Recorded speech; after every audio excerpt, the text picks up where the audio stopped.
আসসালামু আলাইকুম সুপ্রিয় শিক্ষার্থীবৃন্দ। আলিফ কমার্স একাডেমি নাটোরের পক্ষ থেকে আমি আপনাদের সঙ্গে আছি আলিফ স্যার। আজকে আমরা শিখব রেয়ামিল।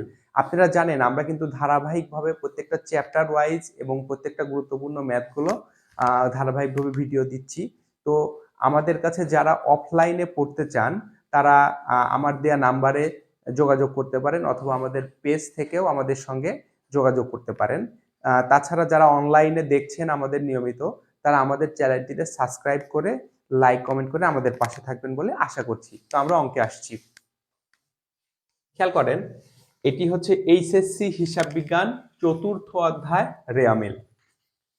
ঢাকা বোর্ড 2019 সালে অঙ্কটি এসেছে। অঙ্কটি বলছে রাজ্জাক ট্রেডার্সের 31 ডিসেম্বর 2018 তারিখের খতিয়ান উদ্বৃত্তগুলো নিম্নরূপ। এখানে কিছু খতিয়ান উদ্বৃত্তর কিছু নাম দেয়া আছে, হিসাবের নাম, হাতে নগদ, কল কবজা এরকম দেয়া আছে। এখন আমরা দেখি কি চেয়েছে। সবাই একটু মনোযোগ দিয়ে এদিকে দেখবেন। যে সকল দফা রেয়ামিলে অন্তর্ভুক্ত হবে না তাদের তালিকা তৈরি করো। প্রথমত রেয়ামিলে কি ধরনের দফাগুলো আসে না সেটার আমি আপনাদেরকে একটা চার্ট দিয়েছি। তো আমরা শুরু করছি ক নাম্বারটা। খেয়াল করেন, সমাধান ক। দেখেন, যে সকল দফা রেয়ামিলে অন্তর্ভুক্ত হবে না, আমরা একটু লিখি, যে সকল দফা রেওয়ামিলে অন্তর্ভুক্ত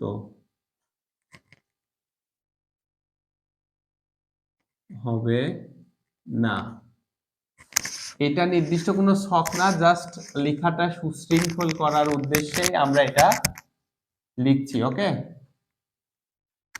বিবরণ, আর এখানে আমরা দিব কি, টাকা।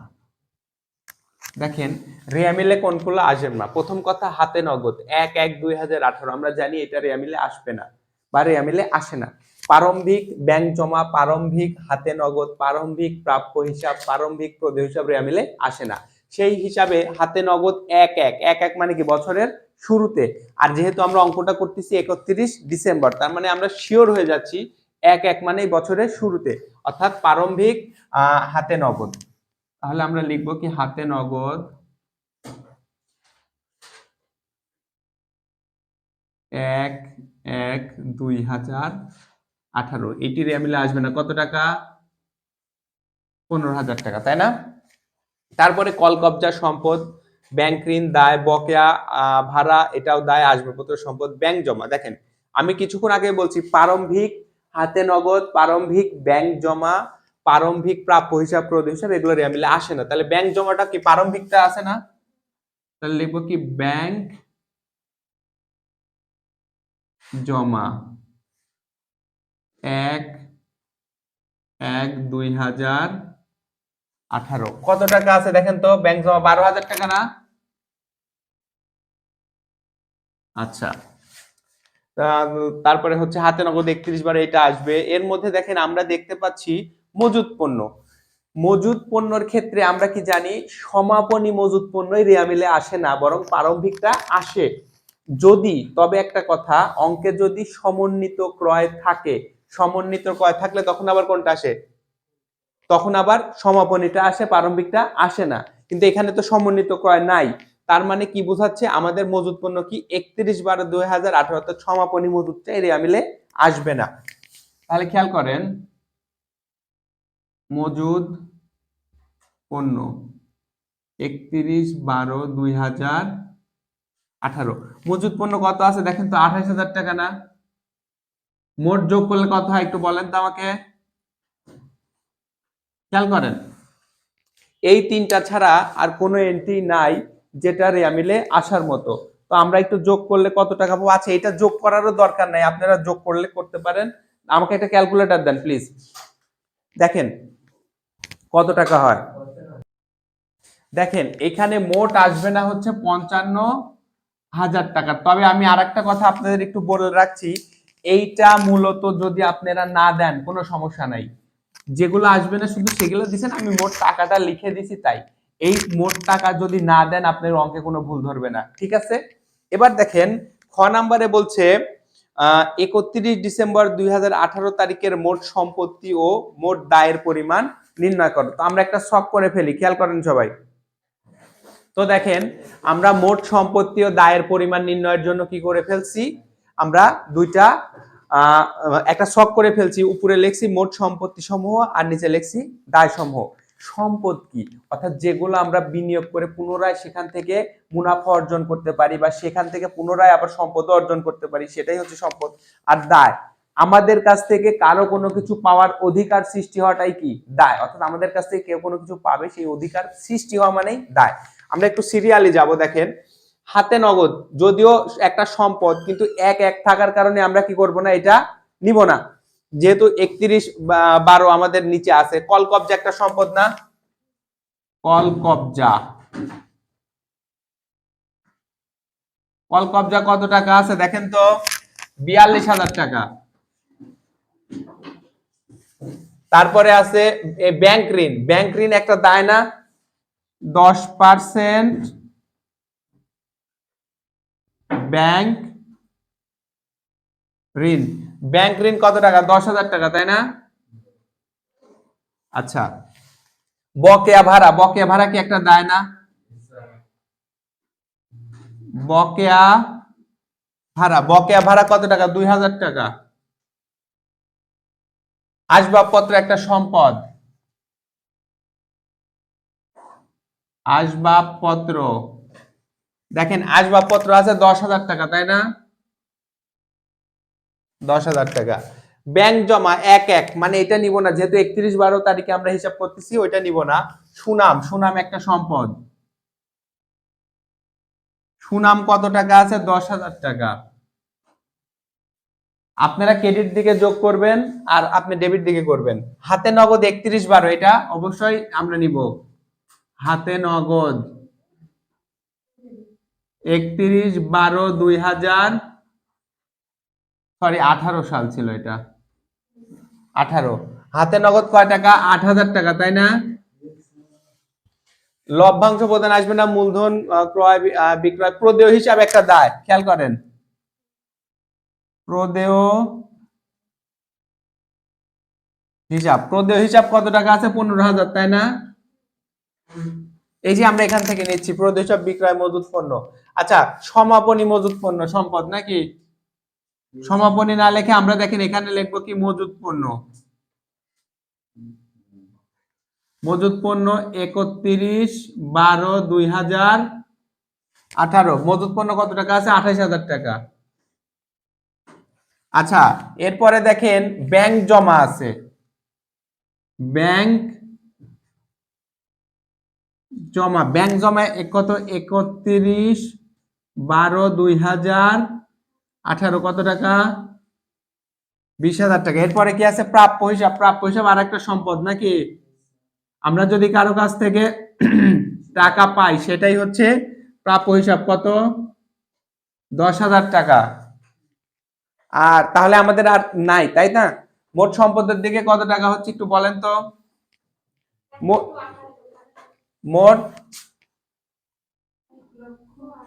সম্পত্তি সমূহ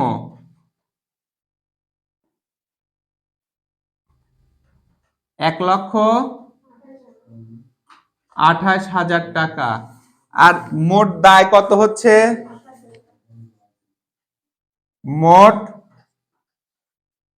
দায় সমূহ কত হচ্ছে, 27,000 টাকা। শেষ। এবার দেখেন আমাদের গ নাম্বারে বলছে উপরোক্ত খতিয়ান উদ্বৃত্তগুলো দিয়ে 31 ডিসেম্বর 2018 তারিখের একটি রিয়ামিল প্রস্তুত করো বা তৈরি করো। আমরা দেখেন গ নাম্বারটা করব এখন। তো দেখেন আমরা রিয়ামিলের ছকটি করে ফেলছি। আমি আবারও পড়ছি, উপরোক্ত খতিয়ান উদ্বৃত্তগুলো নিয়ে 31 ডিসেম্বর 2018 তারিখের একটি রিয়ামিল তৈরি করো। আমরা জানি রিয়ামিলের রুলস কি, সম্পদ ব্যয় উত্তোলন ডেবিট, আয় দায় মূলধন কি ক্রেডিট। আমরা একটু রিয়ামিল তৈরি করব, আপনি একটু ডেবিট সাইডটা যোগ করবেন, আপনি ক্রেডিট সাইডটা যোগ করবেন। হ্যাঁ, প্রথমে আছে দেখেন হাতে নগদ 1/1/18, যেটা রিয়ামিলে আসে না, রিয়ামিলে আসে না। তারপরে কি আছে, কল কবজা, তাই না? কল কবজা, আমরা কি জানি কল কবজা সম্পদ না? সম্পদ হলে ডেবিট, 42,000 টাকা। প্রথমটা আসে না ব্যাপারটা এটা না, মানে প্রারম্ভিক হাতে নগদ আসে না, অর্থাৎ আমরা ক নাম্বারে যেটা যেটা বাদ দিয়েছি সেটা বাদ দিয়ে করব এখন। না মাঝখানে থাকুক আর সিরিয়ালে কোনো সমস্যা না, মানে প্রারম্ভিক 1/1/18, মানে এটা প্রারম্ভিক শুরুর দিনের হাতে নগদ, শুরুর দিনের ব্যাংক জমা, শুরুর দিনের বা প্রারম্ভিক হচ্ছে প্রাপ্য হিসাব, প্রারম্ভিক প্রদেয় হিসাব রেয়া মিলে আসে না। ওকে, আচ্ছা, আর মজুদ পণ্যটা কি সমপণ্যটাই আসে না। খেয়াল করেন 10% ব্যাংক ঋণ, তাই না? 10% ব্যাংক ঋণ, ঋণ একটা কি দায় না? দেখেন ঋণ একটা দায়, কত টাকা? 10,000 টাকা। আচ্ছা, তারপরে আছে বকেয়া ভাড়া, তাই না? বকেয়া, বকেয়া ভাড়া কি দায়। আচ্ছা, আসবাবপত্র, আসবাবপত্র কি সম্পদ না? আসবাবপত্র কত টাকা? দেখো 10,000 টাকা, সম্পদ জন্য ডেবিট। তারপরে আছে ব্যাংক জমা, দেখো 1/1, মানে প্রারম্ভিকটা আমরা জানি রেয়া মিলে আসে না, প্রারম্ভিক ব্যাংক জমা আসে না। সুনাম, সুনাম একটা সম্পদ না? সুনাম কত টাকা আছে? 10,000 টাকা, তাই না?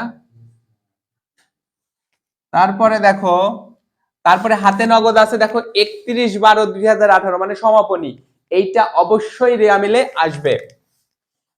হাতে নগদ, হাতে নগদ আমরা একটু তারিখ দিয়ে দিই, 31/12/2018, 8,000 টাকা।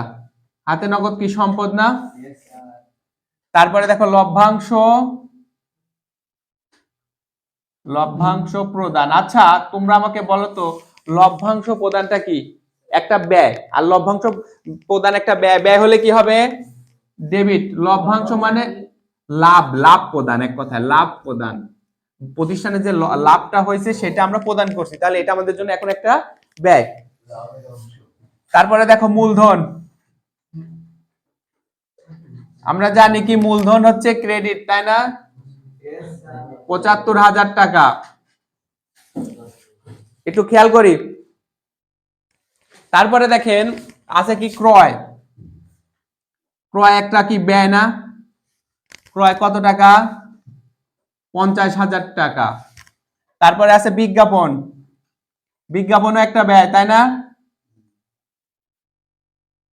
বিজ্ঞাপন আছে কত টাকা? 5,000 টাকা। তারপরে প্রদেয় হিসাব, প্রদেয় হিসাব দায়, তাই না?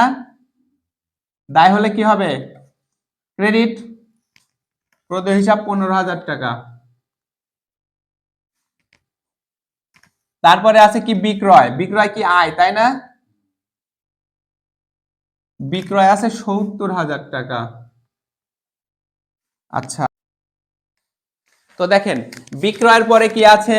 মজুদ পণ্য, আমরা জানি কি রেয়া মিলে হচ্ছে সমাপনী মজুদ পণ্য আসে না, প্রারম্ভিক মজুদ পণ্যটাই আসে। তাহলে আমরা লিখবো কি এখানে মজুদ পণ্য 1/1/2000 কত? 18, তাই না? মজুদ পণ্য ব্যয় কত টাকা? 10,000 টাকা, তাই না? সমাপনী মজুদ পণ্য রেয়া মিলে আসে না। তারপরে কি বিক্রয়, বিক্রয় বার্তা, দেখো বিক্রয় করলে আয় হয়, বিক্রয় বার্তা তাহলে কি আমাদের জন্য একটা, কারণ আমি বিক্রয় করে ডিসকাউন্ট দিচ্ছি, আমাদের জন্য ব্যয়। তারপরে ব্যাংক জমা, খেয়াল করো ব্যাংক জমা কত আছে? 31/12/2018, অর্থাৎ সমাপনী ব্যাংক জমাটা রেয়া মিলে আসে কত টাকা? 20,000, তাই না? তারপরে কি প্রাপ্য হিসাব সম্পদ, খেয়াল করো প্রাপ্য হিসাব সম্পদ কত টাকা? তাহলে যোগ বিয়োগ করলে মোট কত হচ্ছে? 1 লক্ষ, মোট 1,72,000 ডেবিটে, ক্রেডিটেও কত হচ্ছে? 1,72,000। তো সুপ্রিয় শিক্ষার্থী, তোমরা যারা ভিডিওটি দেখছো, এরকম শিক্ষণীয় ভিডিও পেতে আমাদের চ্যানেলটিতে এবং আমাদের ফেসবুক পেজটিতে লাইক কমেন্ট করে আমাদের সঙ্গে থাকবে বলে আশা প্রকাশ করছি। আলিফ কমার্স একাডেমির পক্ষ থেকে আমি আলিফ স্যার সবাইকে আবারও ধন্যবাদ জানাচ্ছি। ধন্যবাদ সকলকে।